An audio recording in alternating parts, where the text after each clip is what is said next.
तुम्हाला जे शेवटी मी प्रश्न घेणार आहे त्यात तर काठीने पत्ते अगदी परीक्षेला विचारले जाईल त्याच्यापेक्षा थोडीशी वरची लेवल आपण घेतो. कारण कसं असतंय की वाघाच्या शिकारीच्या तयारीनं गेलं तर कुठं आपल्याला ससा सापडतो.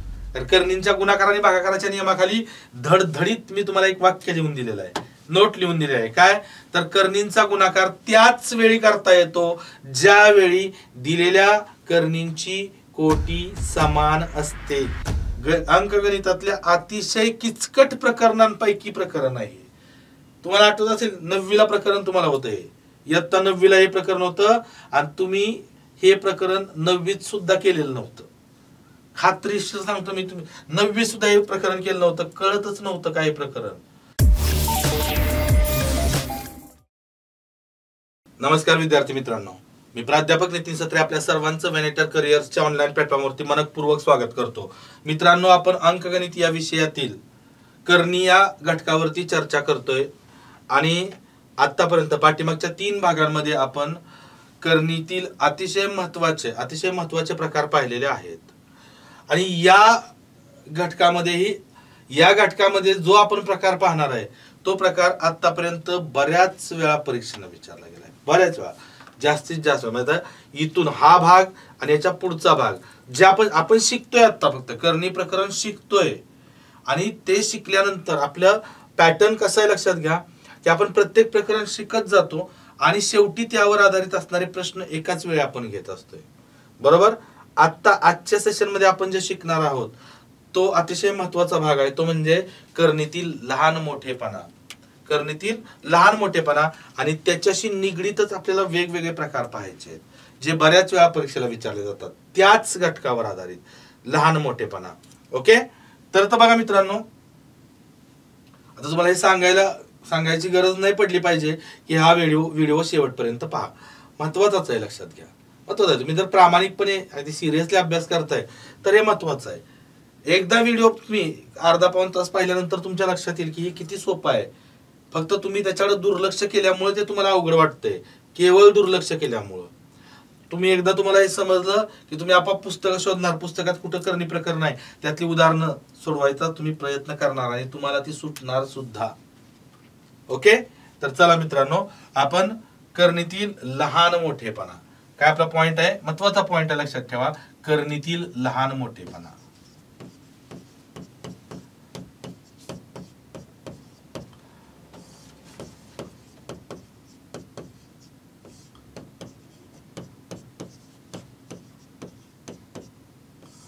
किंवा कर्णींची तुलना असंही म्हटलं जाऊ शकतं. कर्णीतील लहान मोठेपणा किंवा कर्णींची तुलना. आता तुम्हाला एक सिंपल क्वेश्चन देतो, कारण शिकताना आपण काय करतोय, अगदी सोपे प्रश्न, नंतर आपण पुढे ते प्रश्न त्याचे काठीण्य पातळी वाढवत, आणि तुम्हाला जे शेवटी मी प्रश्न घेणार आहे त्यात तर काठीण्य पातळी अगदी परीक्षेला विचारले जाईल त्याच्यापेक्षा थोडीशी वरची लेवल आपण घेतो. कारण कसं असतंय की वाघाच्या शिकारीच्या तयारीनं गेलं तर कुठं आपल्याला ससा सापडतो, असं आपण ऐकत आलोय गोष्टींमध्ये, किंवा म्हण आहे आपल्याकडं की बाबा वाघाच्या शिकारीची तयारी केली तर कुठं ससा सापडतो. आता तुम्ही जर सशाचीच तयारी केली तर उंदीर पण सापडणार नाही, खरी गोष्ट आहे. म्हणजे आपण थोडंसं काय करणार आहे, थोडं आपली तयारी थोडीशी जास्त असायलाच पाहिजे. ओके, तर कर्णीतील लहान मोठेपणा कसा विचारला जातो तुम्हाला, तर एक सिंपल प्रश्न आहे बघा, की समजा कर्णी चिन्हात 5 आणि कोटी 3 असताना कर्णी चिन्हात 11 अशा 2 संख्या आहेत. ही एक कर्णी आहे, लक्षात ठेवा. ए आणि बी अशा 2 कर्णी तुम्हाला दिलेले आहेत. पहिली कर्णी आहे कर्णी चिन्हात 5 आणि दुसरी आहे कोटी 3 असताना कर्णी चिन्हात 11. करेक्ट. आता हा घटक खूप महत्वाचा आहे, खूप महत्वाचा आहे. तुम्हाला मी अगदी साध्या सोप्या पद्धतीने सांगणार आहे.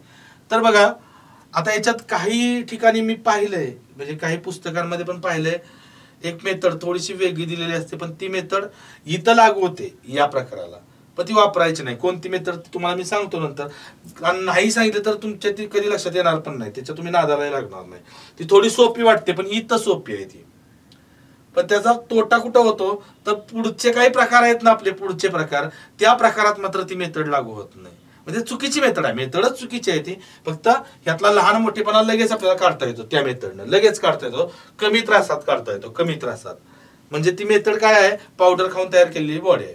जोपर्यंत पावडर चालू आहे तोपर्यंत इकडे बेडका येणार, इकडे बेडका येणार. पावडर बंद केली की ती बेडकाशी लोंबणार खाली, असं आहे. ओके, तर बघा आता यापैकी प्रश्न असा आहे, यापैकी मोठी संख्या कोणती, किंवा लहान, मोठी काढली की लहान तुम्हाला काढता येते, मोठी संख्या कोणती. आता परीक्षेला तुम्हाला या असा प्रश्न विचारणार नाहीत, म्हणजे असाच प्रश्न विचारणार, फक्त तुम्हाला 2च संख्यांमध्ये विचारलं जाणार नाही, तुम्हाला कमीत कमी 4 संख्या देणार परीक्षेमध्ये. आता तुम्हाला 2 मधलं काढता आलं, 2 मधील लहान कोणती आणि मोठी कोणती हे जर काढता आलं एक्झॅक्ट, तर 4 काय 6 दिले 8 दिले तर तुम्ही काढू शकणार, वादच नाही. पण तुम्हाला 4 देतील कारण 4 ऑप्शन्स असतात त्यामुळे. ओके, तर आता बघा कर्णी चिन्हात 5 आणि कोटी 3 असताना कर्णी चिन्हात 3 यापैकी मोठी संख्या कोणती. आता तुम्हाला काही जण कर्णी चिन्हात 5 उत्तर देतील, काही जण कोटी 3 असताना कर्णी चिन्हात 11 असे उत्तर देतील. ठीक आहे, काय हरकत नाही, जे तुम्हाला द्यायचं आहे ते उत्तर तुम्ही देऊ शकता. फक्त बघा तुम्हाला सांगतो करायचं काय अशा प्रकारच्या प्रश्नात. आता तुम्हाला हा प्रश्न सोडवताना एक फक्त बेस सांगतो, एक बेस. जर बघा आता इथं मी 2 गोष्टी तुम्हाला इथं सांगतो की कर्णी चिन्हात 9 चं उत्तर किती असतं 3. कर्णी चिन्हात 9 बघा, कर्णी चिन्हात 9 बरोबर 3. हा याचा सोल्युशन, ह्याचं सोल्युशन नाही, फक्त याचं सोल्युशन करण्या अगोदर एकदम सोपं आहे, एकदम तुम्हाला मी सांगतो अगदी काही सेकंदात तुम्ही उत्तर काढणार, काही सेकंदात म्हणतोय मी. म्हणजे मी काढू शकतोय काय, तुम्ही काय म्हणणार, तू घरनं पाठ करून आला इथं शायनिंग मारायला लागला असं म्हणणार तरी चालतंय, कारण घरून म्हणजे पाठ करून येऊन शायनिंग मारणं तर काय सोपं आहे का. तुम्ही तर जास्त, मी नेहमी सांगतो तुम्ही माझ्यापेक्षा जास्त शायनिंग मारायचे आहे. कारण मग जर तुम्हाला उत्तर काढणं म्हणजे शायनिंग मारणं असेल तर तुम्ही एवढी शायनिंग मारली पाहिजे की तुम्ही तुमच्या अंगावरती वर्दीच आली पाहिजे, तुम्ही पासच झाला पाहिजे परीक्षा, एवढी शायनिंग तुम्ही मारली पाहिजे. बरोबर. आता बघा 9चं वर्गमूळ किती 3 आणि समजा कर्णी चिन्हात 16, 16चं वर्गमूळ किती हो 4. हे ए कंडिशन मध्ये 2 संख्या मी घेतल्या बघा, कर्णी चिन्हात 9 आणि कर्णी चिन्हात 16 अशा घेतल्यात. आता मी इथं बी कंडिशन घेतो, बी कंडिशन बघा तुमच्या लक्षात येईल मी काय करतोय ते आणि का करतोय ते. बघा इथं कोटी 3 असताना कर्णी चिन्हात 64, ह्याचा अर्थ काय माहितीये का, 64चं घनमूळ. 64चं घनमूळ म्हणजे 64 कोणाचा घन आहे, कोणाचा घन आहे 64 तर 4चा घन आहे. कितीचा घन आहे 4चा, किंमत 4 आली. आता इथं मी काय करतो 64चं वर्गमूळ, 64चं वर्गमूळ किती येणार हो, इथं काहीच नाही म्हणजे 2 आहे, वर्गमूळ, वर्गमूळ किती येतं, वर्गमूळात 64 बरोबर 8 येतं. काय येतं 8 येतं. बघा आता लक्ष द्या, ए कंडिशन आणि बी कंडिशन दिली मी तुम्हाला. ए कंडिशन मध्ये काय माहितीये का, तर ए कंडिशन मध्ये इथं कोटी काहीच नाही त्यावेळी 2 आहे आणि इथं कोटी काहीच नाही त्यावेळी किती आहे 2 आहे. लक्षात घ्या, कोटी समान आहे. ए कंडिशन मध्ये काय आहे, कोटी समान आहे. मग कोटी समान असताना लक्षात ठेवा ही संख्या काय आहे, ही संख्या काय आहे लहान आणि ही संख्या काय आहे मोठी. लगेच लक्षात नाही येणार तुमच्या, पण हळूहळू येईल. बघा कोटी समान असताना आता वर्गमुळात 9ची किंमत 3 आहे आणि वर्गमुळात 16ची किंमत 4 आहे, ही संख्या लहान आहे. जी कर्णी चिन्हातली संख्या लहान तीच संख्या लहान असते. तुम्ही आता याचा विचार करू नका, थोड्या वेळासाठी याचा विचार करू नका, फक्त याचा विचार करा. या दोघांचा कोटी समान असताना जी कर्णी चिन्हातली संख्या लहान, जी कर्णी चिन्हातली संख्या लहान ती संख्या लहान असते आणि जी कर्णी चिन्हातली संख्या मोठी ती संख्या मोठी असते. कधी, ज्यावेळी कोटी समान असते त्यावेळी. आता इथं कोटी 3 आहे आणि इथं काहीच नाही, त्यावेळी कोटी किती असते? 2 असते. काहीच नसते किती असते? 2 असते, लक्षात ठेवा. आता इथं कोटी भिन्न नाही, कोटी वेगवेगळी आहे. कोटी वेगवेगळी आहे, बरोबर. मग कोटी वेगवेगळी असताना पण समान काय आहे? इथं कर्णी चिन्हातली संख्या समान आहे.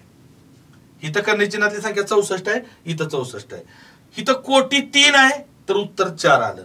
इथं कोटी 2 आहे तर उत्तर 8 आलं. ही मोठी संख्या आहे बघा. ही काय आहे? तर ही आहे मोठी संख्या. ही मोठी संख्या आहे आणि ही काय आहे? तर लहान संख्या आहे, बरोबर की नाही. मग बघा, ज्यावेळी कर्णी चिन्हातली संख्या, आता मी वेगळं काय आहे आणि समान काय आहे ह्याचा विचार करत नाही.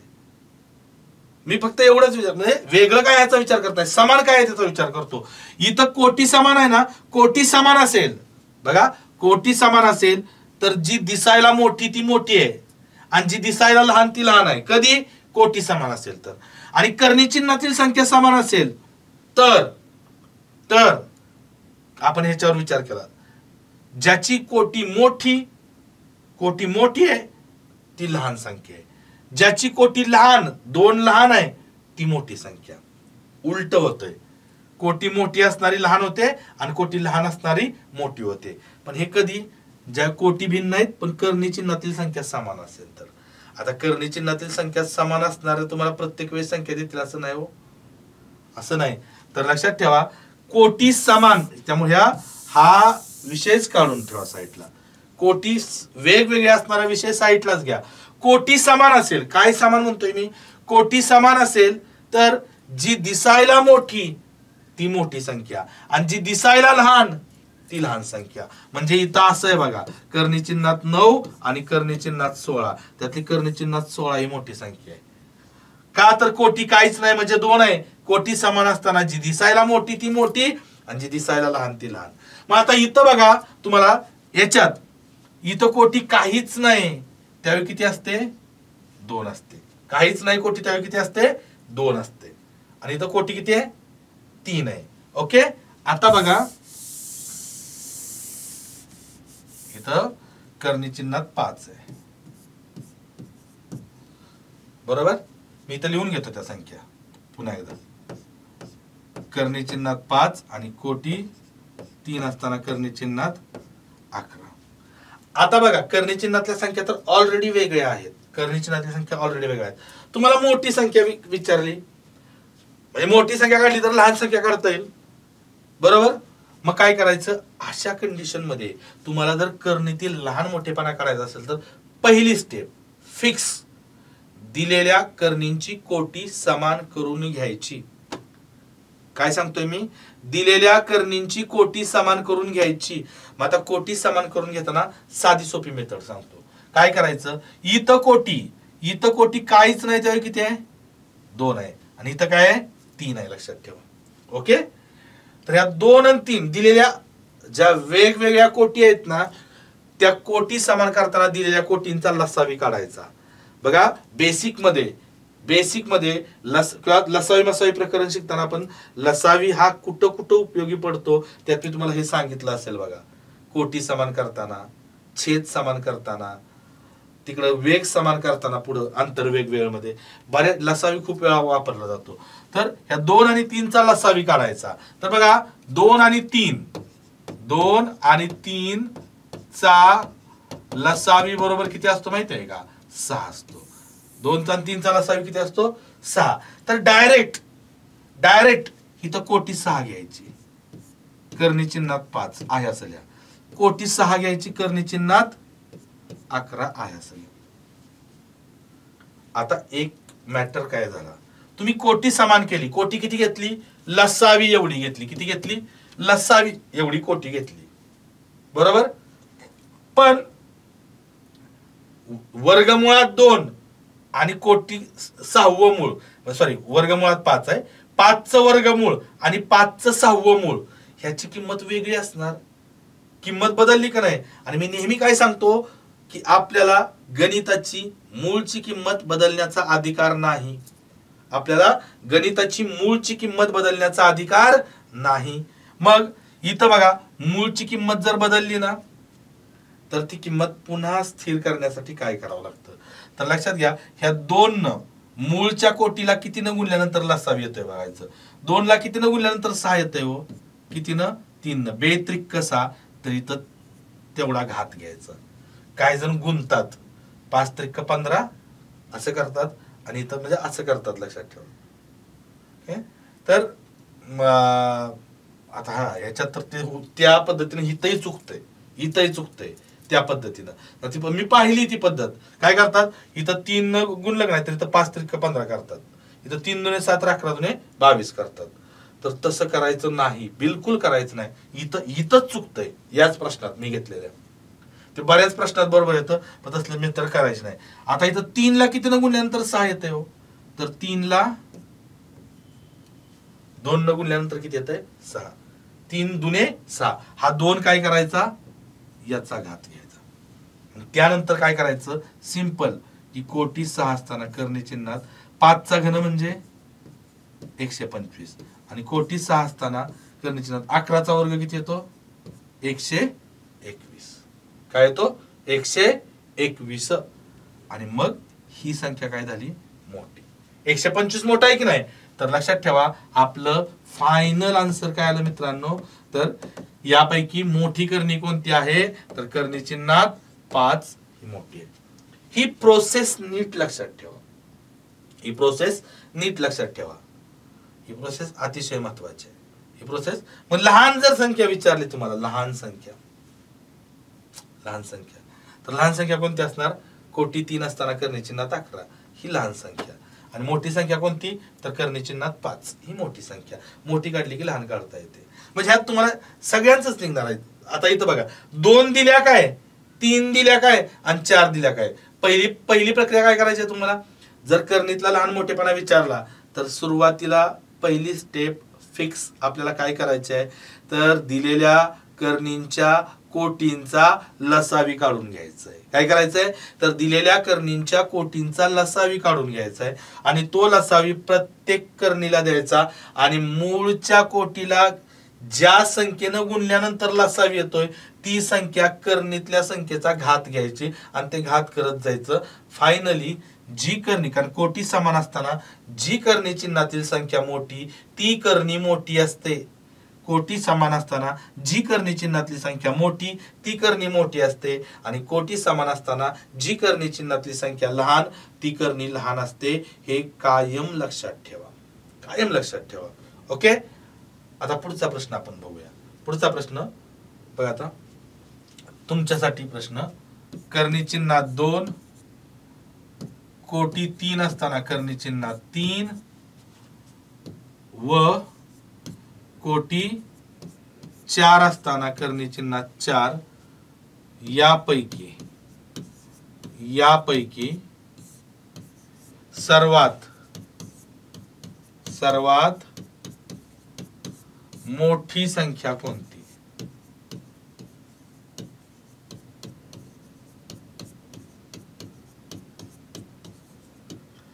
यापैकी सर्वात मोठी संख्या कोणती. तुम्ही प्रयत्न करू शकता. 3 संख्या दिल्यात तुम्हाला, करणी चिन्हात 2 कोटी 3 असताना करणी चिन्हात 3 आणि कोटी 4 असताना करणी चिन्हात 4. यापैकी सर्वात मोठी संख्या कोणती. सर्वात मोठी काढली तर तुम्हाला सर्वात लहान पण भेटेल आणि मधली पण भेटून जाईल. बरोबर. काय करायचंय, चला प्रयत्न करू आपण. तर आता इथं बघा, इथं लिहून घेतो मी, कोटी करणी चिन्हात 2, इथं कोटी 3 असताना करणी चिन्हात 3 आणि इथं कोटी 4 असताना करणी चिन्हात 4. आता इथं काहीच नाही त्यावेळी किती असतो, इथं लक्षात घ्या, इथं कोटी काहीच नसते त्यावेळी किती असते 2 असते. इथं काहीच नसते त्यावेळी 2 असते. बरोबर की नाही. मग आता बघा 2 3 4 चा लसावी काय येईल बघा, 2 3 4 चा लसावी. आता लसावी प्रकरण आपण शिकलोय त्यामुळे मी डायरेक्ट घेतो. इथं काय येतो लसावी त्यांचा 12 येतो. 2 3 4 चा लसावी काय येतो 12. डायरेक्ट इथं काय करायचं, कोटी 12 असताना करणे चिन्हात 2, इथं कोटी 12 असताना करणे चिन्हात 3 आणि इथं कोटी 12 असताना करणी चिन्हात 4. ओके. मग आता या मूळच्या संख्येला कशाने गुणल्यानंतर 12 येते, तर 2 ला 6 ने गुणलं तर बेसक्क 12 6वा घात. 3 ला कशाने गुणल्यानंतर 12 येते, 3 चौक 12. ओके. इथं 4था घात. 4 ला कशाने गुणल्यानंतर 12 येते, 3 न. 4 त्रिक 12 तर इथं 3रा घात. आणि 2 चा 6वा घात. 2 चा किती घात तुम्ही बोटावरती करू शकता, लक्षात ठेवा. एक बोट घ्यायचं 2 आणि प्रत्येक बोटाला दुप्पट करायची. 2 ची दुप्पट म्हणजे दुप्पट करत जायचं फक्त. एका बोटाला 2 घ्यायचा. 2 चा फक्त 2 च्या बाबतीत आता 2 चा 6वा घात आहे ना, तर 2 2 ची दुप्पट 4, दुसरा घात 4, 4 ची दुप्पट 8, तिसरा घात 8, 8 ची दुप्पट 16, चौथा घात 16, 16 ची दुप्पट 32, पाचवा घात 32 आणि 32 ची दुप्पट 64. 6वा घात किती येतो, 64. तर बघा आता इथं मी कोटी 12 असताना करणी चिन्हात 64. इथं बघा कोटी 12 असताना 3 चा 4था घात करायचा आहे. कोणत्याही संख्येचा 4था घात म्हणजे त्या संख्येच्या वर्गाचा वर्ग असतो. 3 चा वर्ग 9, 9 चा वर्ग 81 आणि इथं कोटी 12 असताना 4 चा घन किती, 64. आता ही 64 आणि 64 समान आलं की नाही मित्रांनो. तर ह्या दोन करणींची किंमत समानच आहे. विचारलंय काय, सर्वात मोठी करणी कोणती, मोठी विचारली का नाही, तर आपलं या प्रश्नाचं फायनल आन्सर काय असणार हो, सर्वात मोठी कोणती आहे, तर ही 81 वाली. कोटी समान असताना जी करणी चिन्हातील संख्या मोठी ती करणी मोठी असते आणि जी करणी चिन्हातील संख्या लहान ती संख्या लहान असते. ओके. मग इथं काय झालं, तर ही काय झाली, सर्वात मोठी संख्या झाली. मग सर्वात मोठी संख्या काय, उत्तर आपलं काय येणार, तर कोटी 3 असताना करणी चिन्हात 3 हे आपलं काय झालं मित्रांनो, फायनल आन्सर. हे आपलं फायनल आन्सर. कोटी 3 असताना करणी चिन्हात 3 हे आपलं काय असणार आहे, फायनल आन्सर. ओके. हा प्रकार क्लिअर झाला. इथं याच्यावरचे प्रश्न आपण पुढे पाहणार आहोत. आता कोटी समान करता आली आपल्याला, या प्रकारामुळे काय करता आलं आपल्याला, तर कोटी समान करता आली, कोटी समान करता आली. मग आता आपल्याला काय करता येईल मित्रांनो, तर ह्याच्यावर आणखी काही प्रकारचे प्रश्न जे मी पाठीमाग घेतले नव्हते. मी नियम झाल्यानंतर, करणीचे नियम झाल्यानंतर पुढच्या सेशनला मी बेरीज वजाबाकी आणि गुणाकारावर आधारित प्रश्न घेतलेले होते. पण तुम्हाला आठवत असेल ते गुणाकारावरचे प्रश्न सरळ सरळ प्रश्न होते, सरळ सरळ प्रश्न होते, ज्यामध्ये मी प्रत्येक करणीची कोटी समानच देत होतो. आता कोटी समान नसताना पण गुणाकार करा म्हटलं तर तुम्हाला काय करावं लागेल, पहिली कोटी समान करावी लागेल, पहिली कोटी समान करावी लागेल आणि कोटी समान करून मग करणींचा गुणाकार करावा लागेल. कारण मी त्यावेळी कोटी वेगवेगळ्या कोटी असणाऱ्या करणींचा गुणाकार तुम्हाला दिलाच नव्हता किंवा मी शिकवलाच नव्हता पाठीमागच्या सेशनला. का, तर मला माहित होतं हा प्रकार शिकताना मला तुम्हाला करणीची कोटी समान करायला पण शिकवायची आहे या पद्धतीनं. मग करणीची कोटी एकदा तुम्हाला समान करता आली की मग वेगवेगळी कोटी असलेल्या करणींचा गुणाकार सुद्धा तुम्ही करू शकणार. ते तिथं तुम्हाला शिकवलं होतं, त्यामुळे मी समान कोटी असणाऱ्याच करणींचा गुणाकार कसा करायचा ते शिकवलं होतं. आता आपण बघा याच्यावरून पुढचा प्रकार एक बघूया. आता एक उदाहरण मी देतो, प्रयत्न करा, तुम्हाला प्रयत्न करायला काहीच हरकत नाही. प्रयत्न काय, तर बघा कोटी 4 असताना करणी चिन्हात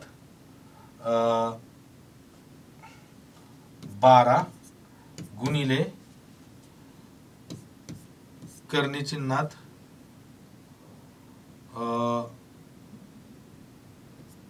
17 बरोबर किती.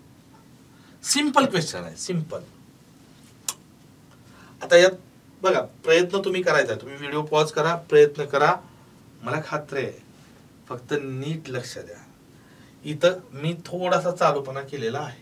काय चालूपणा केलाय तो तुमच्या, म्हणजे मी आता मी किती चालूपणा केला तरी तुमच्या समोर तो उघडा पडणार आहेच, हे मला माहिती आहे. तुमच्या लक्षात येणार आहे काय केलं ते, तुम्ही बरोबर काढणार आहे. ओके. तर पहा मित्रांनो, आता इथं काय म्हटलंय त्यांनी, काय करा म्हटलंय, करणींचा काय करा, गुणाकार करा म्हटलंय. बरोबर, करणींचा काय करा म्हटलं, गुणाकार करा म्हटलं. बर, करणींचा गुणाकार आपण त्याच वेळी करू शकतो. तर करणींच्या गुणाकार आणि भागाकाराच्या नियमाखाली धडधडीत मी तुम्हाला एक वाक्य लिहून दिलेलं आहे. नोट लिहून दिली आहे. काय तर कर्णींचा गुणाकार त्याच वेळी करता येतो ज्यावेळी दिलेल्या कर्णींची कोटी समान असते, किंवा कर्णींचा गुणाकार किंवा भागाकार होण्यासाठी दिलेल्या कर्णींची कोटी समान असणे आवश्यक आहे. दिलेल्या कर्णींची कोटी समान असणे आवश्यक आहे. आता इथं कोटी 4 आहे आणि इथं कोटी काहीच नाही. इथं कोटी काहीच नाही तर किती असते मित्रांनो? 2 असते. इथं कोटी 4 आहे आणि इथं कोटी काहीच नाही, त्याचा अर्थ कोटी किती असते? 2 असते. 2. मग आता कोटी समान करताना काय करावं लागेल तर दिलेल्या कोटींचा लसावी काढावा लागेल, जे आपण अगोदरच्या प्रकारामध्ये, या अगोदरच्या प्रकारामध्ये कर्णीतील लहान मोठेपणामध्ये आपण कोटी समान करून, पहिली कोटी समान करून घ्या आणि कोटी समान करून घेतली की फक्त कर्णी चिन्हातल्या संख्यांचा आपल्याला गुणाकार करायचंय. मग आता इथं बघा 4 आणि 2 आहे, तर एक गोष्ट लक्षात ठेवा, 2 आणि 4 चा लसावी 8 नसतो बरं का, तो 4च असतो. हे तुम्हाला मी सांगितलंय बघा. कारण लहान संख्येच्या पटीत मोठी संख्या असेल तर मोठी संख्या लसावी असतो. हे आपलं लसावी मसावी झालेलं आहे.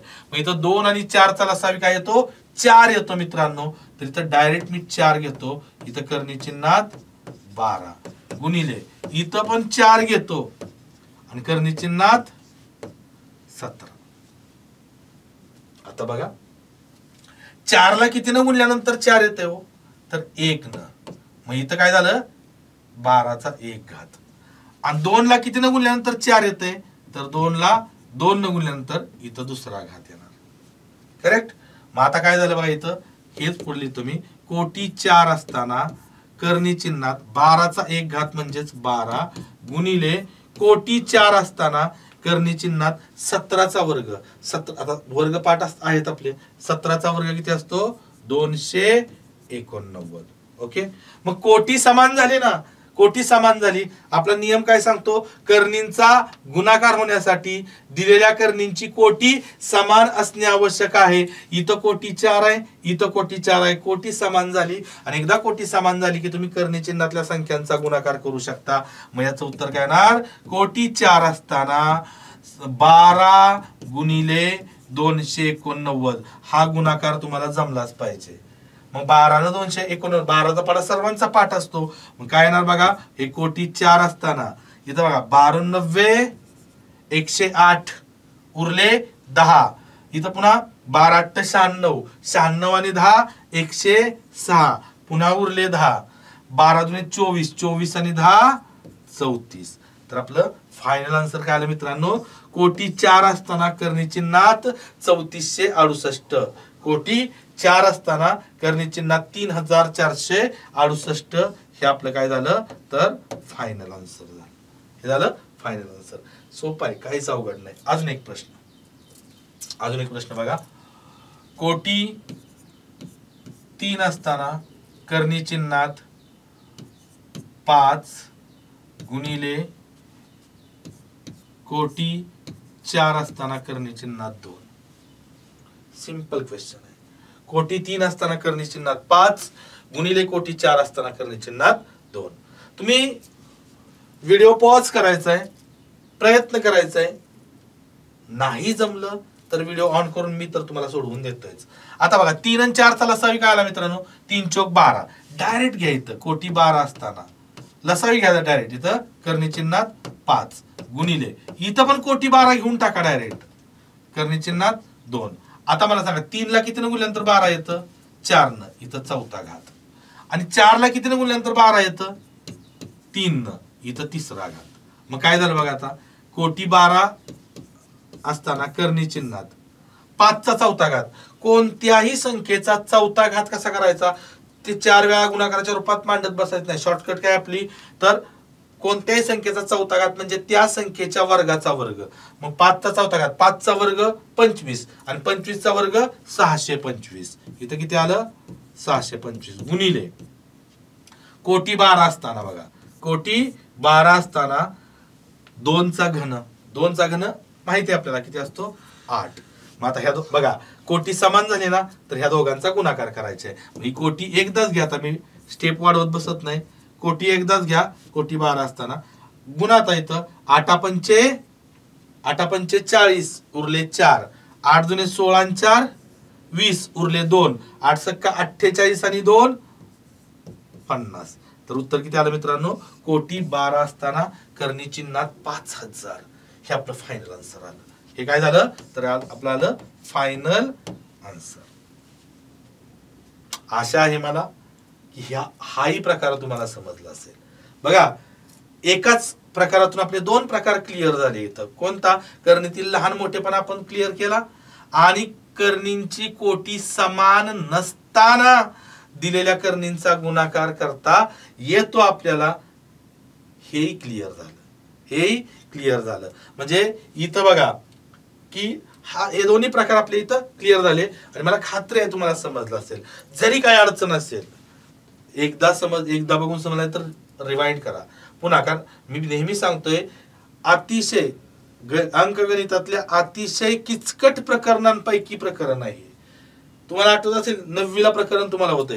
इयत्ता 9वीला हे प्रकरण होतं आणि तुम्ही हे प्रकरण 9वीत सुद्धा केलेलं नव्हतं. खात्रीशीर सांगतो मी, तुम्ही 9वीत सुद्धा हे प्रकरण केलं नव्हतं. कळतच नव्हतं काय प्रकरण. म्हणजे किचकट प्रकरण आहे.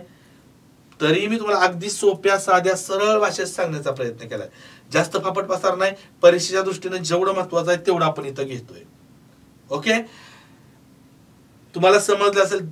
तरीही काही अडचण असेल तर तुम्ही बिनधास्त बेशक कमेंट मध्ये तुमच्या अडचणी मांडू शकता. ओके, तुम्ही हा व्हिडिओ संपूर्ण पाहिलात त्याबद्दल मी तुमचं मनापासून आभार मानतो.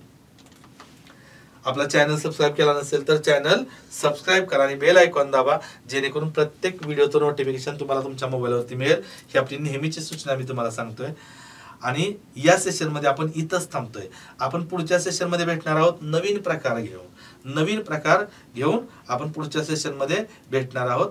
तोपर्यंत इथंच थांबतोय आपण. धन्यवाद. Thank you so much.